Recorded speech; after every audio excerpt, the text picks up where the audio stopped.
Hello guys, അപ്പോൾ ഇന്ന് നമ്മൾ വന്നിരിക്കുന്നത് മുഖത്തിൻ്റെ സൗന്ദര്യം എങ്ങനെ വർദ്ധിപ്പിക്കുക എന്നുള്ളത് നോക്കാനാണ്. അപ്പോൾ നമുക്ക് നേരെ വീഡിയോയിൽ പോയല്ലോ. അപ്പോൾ പോയി നോക്കാം.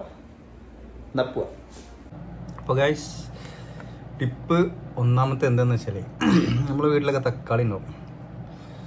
നല്ല പഴുത്ത തക്കാളിയുടെ നീരും ആ നീരിനോട് സമമായിട്ടുള്ള തേനും ചേർത്ത് മുഖത്ത് പുരട്ടി അരമണിക്കൂറിന് ശേഷം ഇളം ചൂടുവെള്ളത്തിൽ കഴുകുക.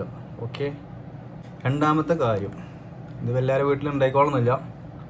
പനിനീരും പാൽപ്പാടയും ഇത് രണ്ടും ഒരുമിച്ചിട്ട് മുഖത്ത് ചേർത്ത് പുരട്ടി വെക്കുക. എന്നിട്ട് ഒരു അരമുക്കാൽ മണിക്കൂർ കഴിഞ്ഞതിന് ശേഷം കഴുകിക്കളയുക.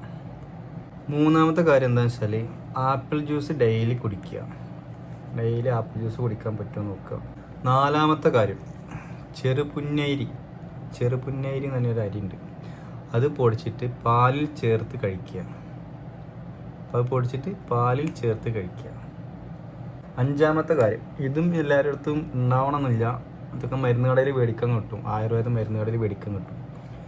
പച്ചേറ്റില തൊലി അതും രക്തചന്ദനവും അരച്ച് തേച്ച് അരമണിക്കൂർ കഴിഞ്ഞിട്ട് ഇളം ചൂടുവെള്ളത്തിൽ കഴുകിക്കളയുക. അപ്പം എങ്ങനെയാണ്? പച്ചേറ്റിലെ തൊലിയും രക്തചന്ദനവും അരച്ച് തേച്ച് അരമണിക്കൂർ കഴിഞ്ഞ് ഇളം ചൂടുവെള്ളത്തിൽ കഴുകിക്കളയുക. അപ്പോൾ ഗൈസ്, ഈ വീഡിയോ ഇഷ്ടമായാൽ ഷെയർ ചെയ്യുക, നമുക്ക് ഉപകാരപ്പെട്ടാൽ ലൈക്ക് ചെയ്യുക, സബ്സ്ക്രൈബ് ചെയ്യുക. ചാനൽ നമ്മൾ ഫേസ്ബുക്കിലാണ് കാണുന്നത് വെച്ചാൽ നമ്മളെ ചാനലൊന്ന് ഫോളോ ചെയ്യുക. യൂട്യൂബിലാണ് കാണുന്നത് വെച്ചാൽ സബ്സ്ക്രൈബ് ചെയ്യുക, ബെൽ ബട്ടണും കൂടി ഒന്ന് അമർത്തി വെക്കുക. ഇനിയും ഇതുപോലത്തെ പുതിയ അറിവുകളുമായിട്ട് വീണ്ടും നാളെ കാണാം. Okay, bye.